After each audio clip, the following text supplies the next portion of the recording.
ይኸው በረከትን አላያችኋትም? እንደ ይቺ ሌባ በሚሊዮን ነው ብር ያለኝ ብላ ስትበጠረቅ መቀመቅ ነው የገባችው። ደረቅ ቼክ እየጻፈች መሬት አሰጣለሁ እያለች ምን እያለች አፈር ከድሜ መንሱር ጀማል ፕሌን እገዛለሁ፣ ጀት እገዛለሁ፣ እንዲያውም አስመነጥቃለሁ ወደ ስፔስ ሁላ ነው ያለን። የእሱ ደግሞ ይለያል እኮ። የእሱ ደግሞ ትንሽ ለየት የሚለው ስፔስ ሁላ የማስመነጥቀው ነገር አለ ብሎ ሰከሰን። እስር ቤት ሆኜ ከሸራተን ነው ማዘው። እስር ቤት ብገባ ራሱ ከሸራተን አዝጄ ነው የምበላ። አንዳንዱ ብጥረቃን ኖርማል አድርጎታል። ኖርማል ብጥረቃ እና የሸራተን ምግብ እንዴት ነው ተስማማ?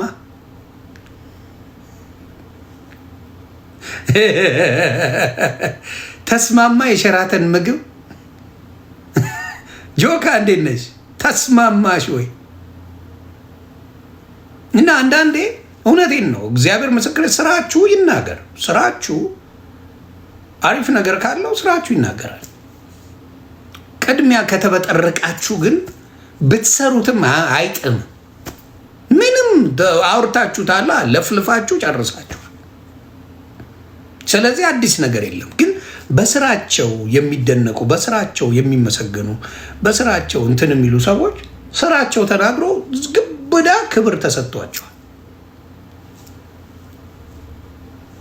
ስለዚህ እሱ ነገር ላይ ፕሊዝ ፎከስ አድርጉ ኢትዮጵያውያን። ሰገጤ እንደዛ ነው፣ ይቸኩላል። ፋራ ይቸኩላል። አንዴ ፋኖ ይችላል። ምን ጥያቄ አለው?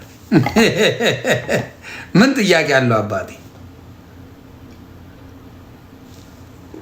ምን ጥያቄ አለው? ጥያቄ አለው? ጥያቄ የለው። መበርታት ብቻ ነው፣ መበርታት ነው የሚያስፈልገው። እና በእውነት ሌሎቻችሁም ክበርልኝ። ሌሎቻችሁም የምለው ምንድን ነው?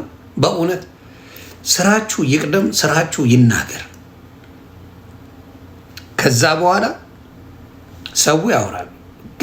ገብታችሁ ግን ሶሻል ሚዲያ ላይ 100 ሚሊዮን ማለት ተራ ገንዘብ ናት እያሉ ያወሩናል።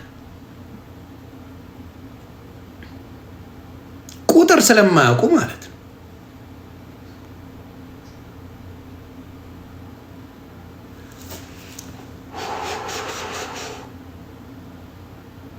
ቆይ እስቲ የአማራ ቆይ እስቲ ትንሽ በዘርም እንውሰደው። የአማራ ልጆች ባለሀብት ነኝ ብሎ ሲበጠረቅ የሚውል ማን አለ? ስም ጥሩልኝ እስቲ። ወይም የትግራይ ልጅ ባለሀብት ነኝ፣ የአማራ ልጅ ባለሀብት ነኝ ይውልኝ እያለ ሲበጠረቅ የሚውል አንድ ሰው ጥሩልኝ።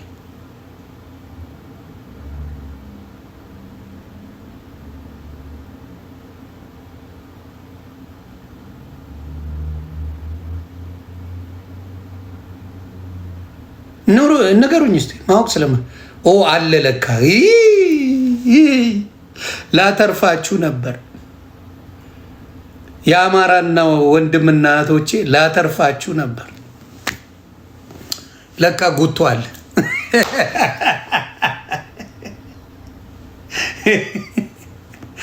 ጉቶ አማራን ፈጠፈጠው።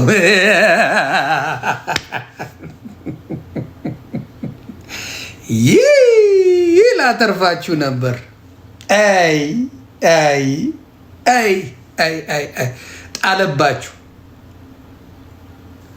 ጣለባችሁ ጉቶን።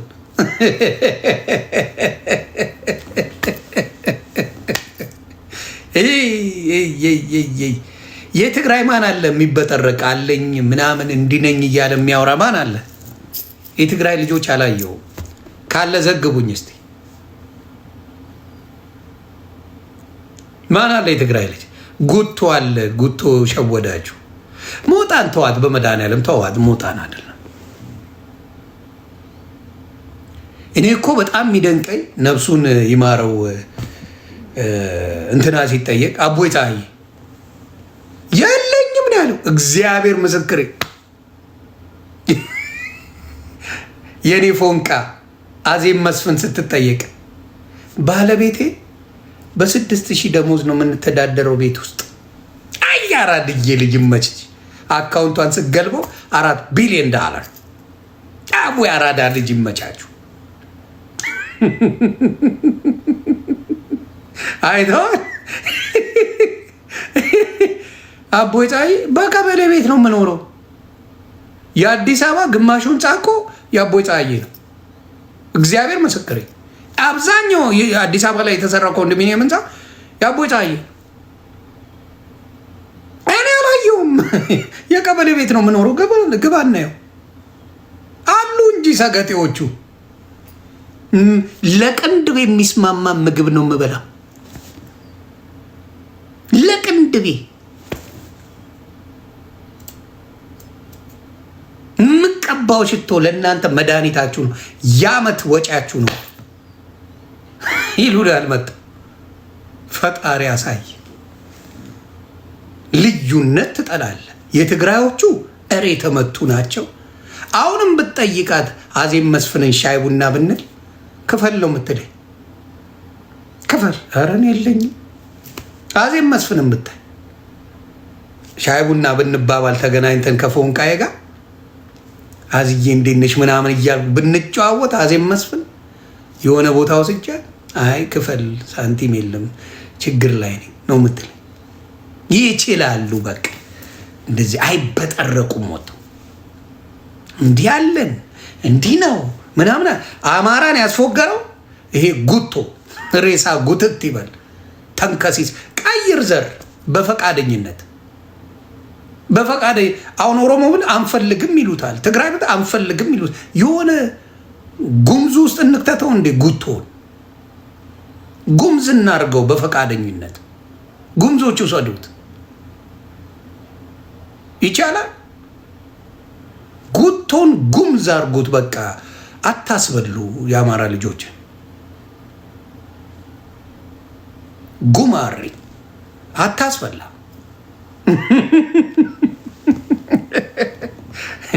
ጉምዝ ይውሰደው። ጉምዝ ነው ከዚህ በኋላ ጉቶ ጉምዝ ይሁን። ለምን ብዙ የአማራ ልጆች አይበጠረቁም? ለዛ ብዬ ነው። እና ጉቶ ነው ያስበላቸው። ሞጣ ትንሽ ብር ሲላክለት ነው መለፍለፍ የሚጀምረው። ከወጪ ቀሪ ላክለት የለ ለፍልፎ የዛ ጊዜ ብር ልምስጥ እኔ እኮ አምርች ይላል። አንድ $5,000 አካውንቱ ሲገባ እኔ እኮ ሰዓቴ ልና መበጥረቅ ይጀምራል። ሞጣ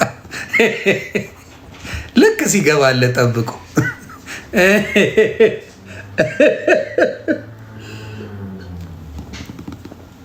ካልገባለት ግን ምንም አያወራ። ሞጣ ልክ ሲገባለት እየጠበቀ ነው የሚጮህ። የእሱ ያስታውቃል። ኤኒዌይስ ያንን ነው ምለው። ቆይ ሌላ ጥያቄ አለ?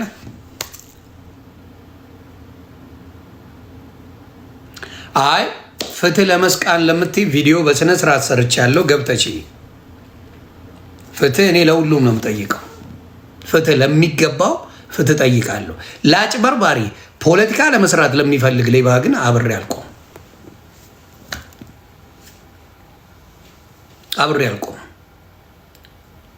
ለማምታቻ የሚያደርጉትን ነገር አብሬ አልቆም። ይሄን በግልጽ ነው የምነግራችሁ።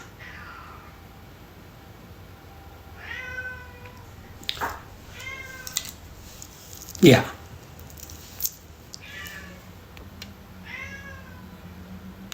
ቀለመኔ የአማንና የሙለታን ጥሪ ይቀበላል? አይቀበልም። ቀለሜን ተዉት እስቲ። ያ ቀለሜን ተዉት በቃ። አሁን ቪው ጠሮበት የኦርቶዶክስ ልጆች እየገቡ እንዲያወሩ እያደረገ ነው። ተመቷል ቪው። ቀለሜ እግዚአብሔር ጴንጤ ሁላ ነው የጠላው። አውሬነቱን አይተዋል። ስለዚህ በዛ ጉዳይ ምን አድርገዋል? አሁን ከኦርቶዶክስ ልጆች ጋር ማውራት ከቢንያም ሽታዬ ጋር ምናምን ማውራት ጀመረ። ከደምረው ጋር ማውራት ጀመረ። ተግባባ። እንደዚህ አይነት ቁማ ኢማኑኤል ሌት ማሉ አውት ታንክ ዩ I understand. Let him go.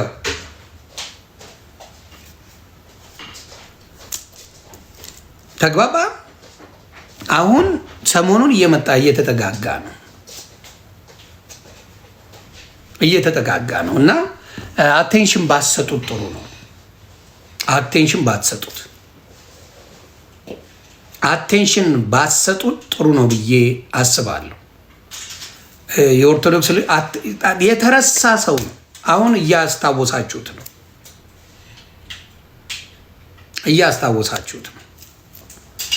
እና ያንን ባታረጉ ብዬ አስባለሁ።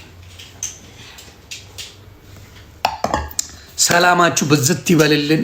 መልካም ቀን ይመቻችሁ።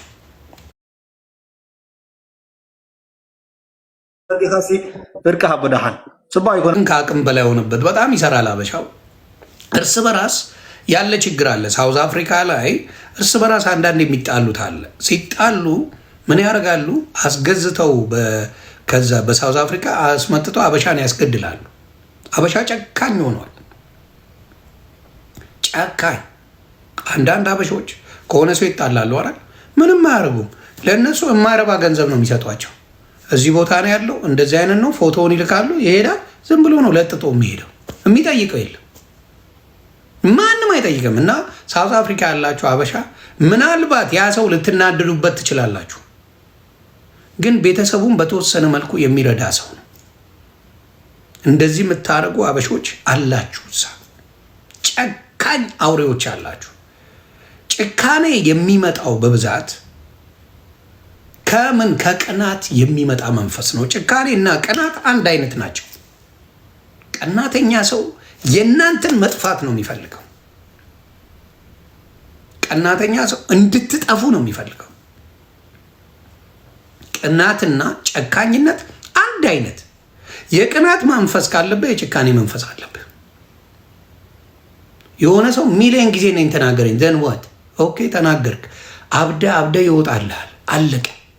ምንም የምትፈጥረው ነገር የለም። ጨረስን። ተናግረ ይወጣልሃል። እሪ ተብሎ ይወጣል። አለቀ። ቅናትና ጨካኝነት የሚመጣው ከምንድን ነው? አንድ አይነት ናቸው። የቅናት መንፈስ ካለ ነው። አይረኩም።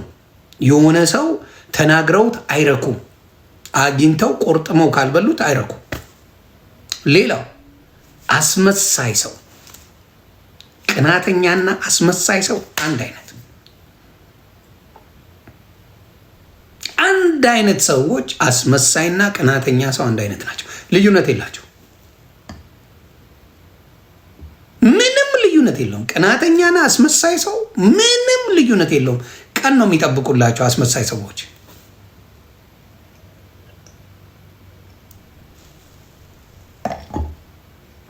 አስመሳይና ቅናተኛ ሰው ቀን ነው የሚጠብቁት።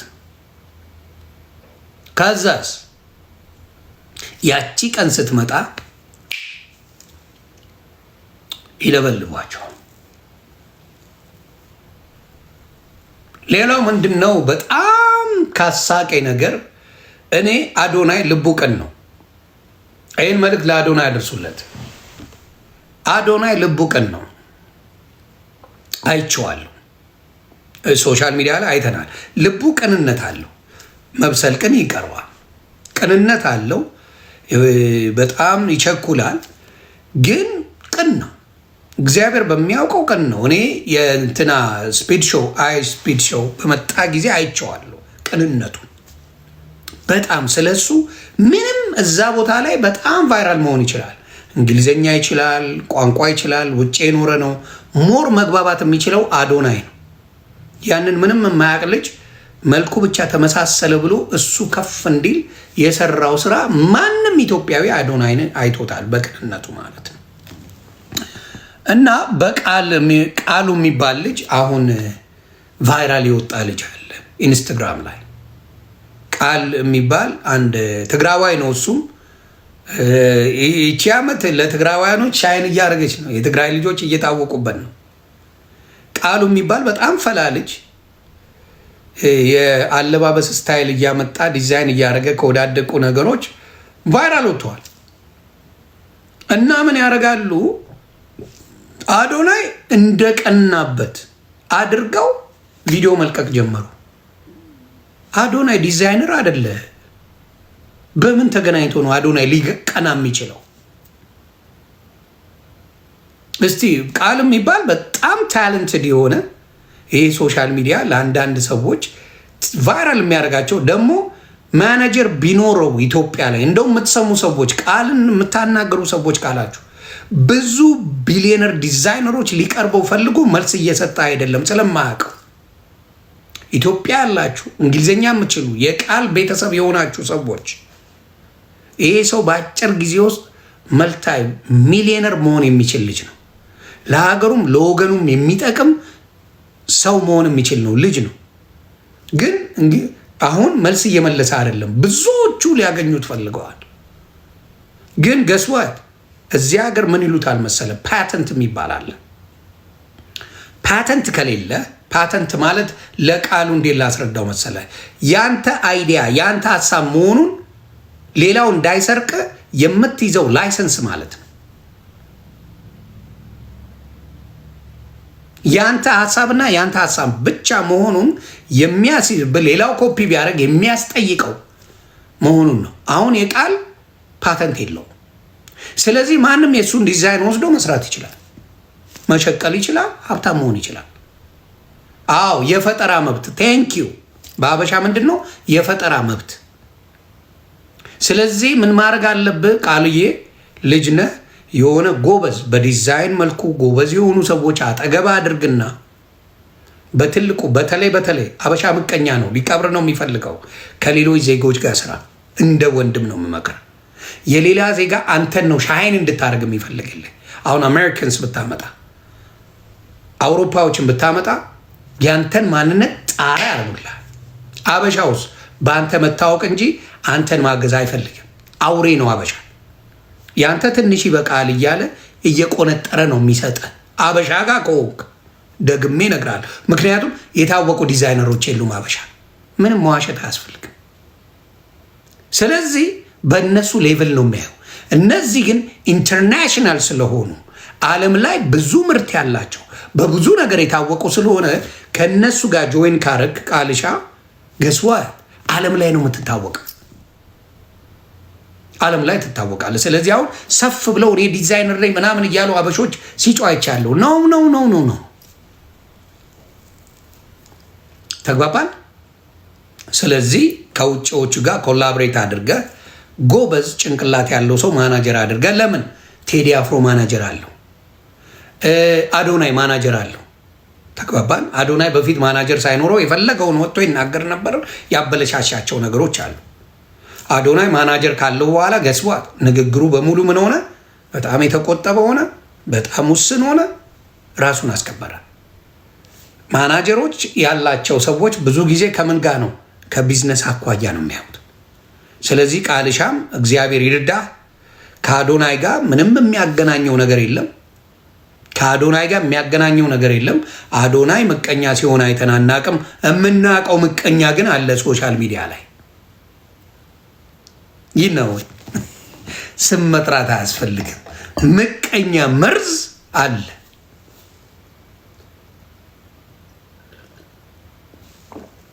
ስም ሳንጠራ ይታወቃል። ስም መጥራት አያስፈልግም።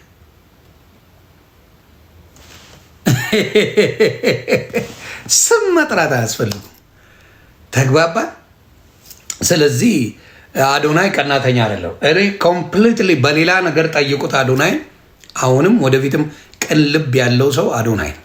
እግዚአብሔር አይቀይርብህ ይህን ቅልብ። ጃኒ ቅልብ አላት። ሶሻል ሚዲያ ላይ ስለቆየን እናያለን። ቅልብ ያላቸው ሰዎች ያለው ከወጣቶቹ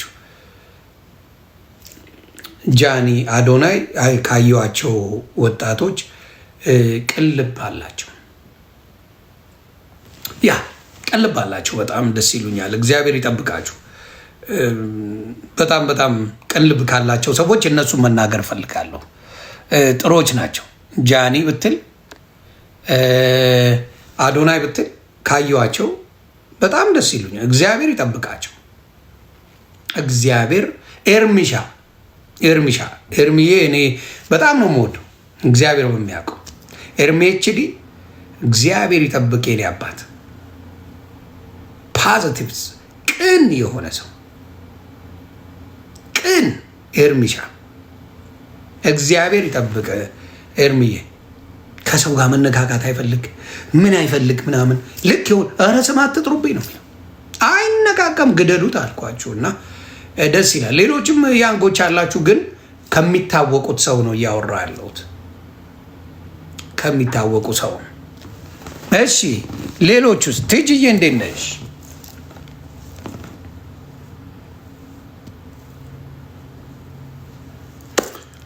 እንዴት ናችሁ? ሼፍ ማርከስ አግኝቶታል። ቴንክ ጋድ። በቃ ማይል ያው ሼፍ ማርከስ ካገኛችሁት በጣም ቴንክ ዩ። ኦ የስ አዎ ሼፍ ማርከስ ካገኘው፣ ምክንያቱም ሚስቱ ማያ ሞዴል ናት። ማያ ናት አይደል? ካልተሳሳትኩ ባለቤቱ ሞዴል ናት። ፋሽን ዲዛይን የምታቅናት። እነሱ ካገኙትማ አመለጠ። አረ በቃ ይመቸው። በቃ እንዲህ እነሱ ካገኙትማ የስ በጣም ማርከስ በጣም ጎበዝ፣ ደስ የሚል ሰው። ባለቤቱም ጎበዝ። ኢትዮጵያ ላይ ገብተው ኢንቨስት ያደረጉ አንድ አለች ጉረኛ ትምር አድርሱልኝ። ሙልቅቅቅቅ የምትል አንድ ሴት አለች። መልእክት አድርሱኝ። አንድ ኢትዮጵያ ገብቼ ባለመስታወት ቤት ነው መግዛት የምፈልገው፣ ባለ ግላስ ቤት ነው መግዛት የምፈልገው። ቴዳዬ እንዴት ባለመስታወት ቤት ነው የምገዛው፣ ቪላ ነው የሚገዛ ብልጥጥጥጥ የምትል አንዳለች። ሞዘዘኝ ሞዛዛ ሞዝዝዝ የምትል መናጢ። እኔ አውቃለሁ መናጢ ሰው እንደዛ ይቼ አውቃለሁ። ባለ ግላስ ቤት ነው ኢትዮጵያ ላይ መግዛት የምፈልገው እና ቢሰበርብሽስ ብላ አምለሰት ሙጬ ጠይቀ ማን ነው በቃ ችሎታ አውቃለሁ ወርውሮ ይዝበር ምንም የላትም ቆዳ ጉራ። እግዚአብሔር ምንም ኢትዮጵያ ላይ የሰራችው አንድም ካምፓኒ የለም፣ አንድ ነገር የለም። ስትበጠረቅ ግን ትውላለች። ዝም ብላ ትበጠረቃለች። መታ የመጀመሪያ $1 ሚሊዮን የሰራሁት በ21 ዓመቴ ነው።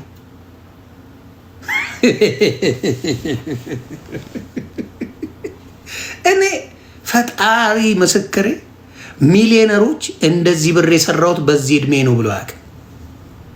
የኢትዮጵያ ሚሊዮነሮች ብጥርቅ ነው የሚሉት። በቃ የሌላቸው ሰዎች ሁልጊዜ የሚሉት እኔ እንዲህ ብር ያገኘውን በዚህ ጊዜ ቆዳ በጥራቃ በጥራቃ በጥራቃ ምንድን ነው የሚጠቅመው? ብጥርቅር ምንም ነገር የለም እኮ። የሆነች ቦታ ያሰርያሉ፣ ኢንተርቪው ያደርጋሉ። ከዛ በኋላ መበጥረቅ አይጠቅሙም። ለትውልድ የሚጠቅም ነገር ይዘው ሲገቡ ሲያደርጉ ምናምን ደስ ይላል። ኢንቨስተር ነኝ ድሮስ አሁንም ምን አን ኢንቨስተር እያለ እኮ መንሱርም ሲሰክሰን ነበር። እኔ ሱፍ ሲገዙ ወይ ፓስተር ወይ ኢንቨስተር ነን የሚሉ ሰዎች ያስቆኛል። ሱፍ ሲለብሱ የሆነ ኢንቨስተር የሆነ የሚመስላቸው፣ የሆነ አሪፍ ሆቴል ሲገቡ እና ጁስ ሲያዙ የሆነ ሰማይ ጠቀስ የሆኑ የሚመስላቸው ሰዎች ይገርሙኛል። እኔ የሆነ በቃ ሌላ ተአምር ላይ እየደረሱ ይመስላቸዋል። በጥራቃ ዱቄት እና ብዙ ጊዜ እንደዚህ አይነት ችግር በኢትዮጵያውያን አይቻለሁ። በቃ ይወራልን የሚሉ አንዳንዱ ኖሮትም ይዘጋል ሲያወራ ይሄ የምትለዋል ኖሮ ምንም ሳያደርጉ ደግሞ የሚወራላቸው ሰዎች አሉ። እና ባካችሁ ሀብታም ከሆናችሁ ከወሬያችሁ ስራችሁ ይቅደም። እኔ ያን ነው የምለው። ሀብታም ነን ኢንቨስተር ነን የምትሉ ሰዎች ካላችሁ ከወሬያችሁ ስራችሁ ይቅደም። ከዛ እኛ ለማውራት ከልካይ የለንም። አሁንም ደግሜ ልንገራችሁ፣ ሀብታም ነን ለምትሉ ወንድምና እህቶቼ ደግሜ ልንገራችሁ፣ ሀብታም ነን ለምትሉ ሰዎች አሁንም ልንገራችሁ፣ ከወሬያችሁ ስራችሁ ይቅደም። ስራችሁ ከቀደመ ስራችሁ ያወረዋል ራሱ። አበሻ ጣቃ ነን፣ ስንቀደር ነው የምንውለው። ስለዚህ ጥሩ ነገር ቢኖራችሁ ብትሰሩት ሰው ኦማ ገነስ ብሎ ያወራልሃል። ይኸው በረከትን አላየ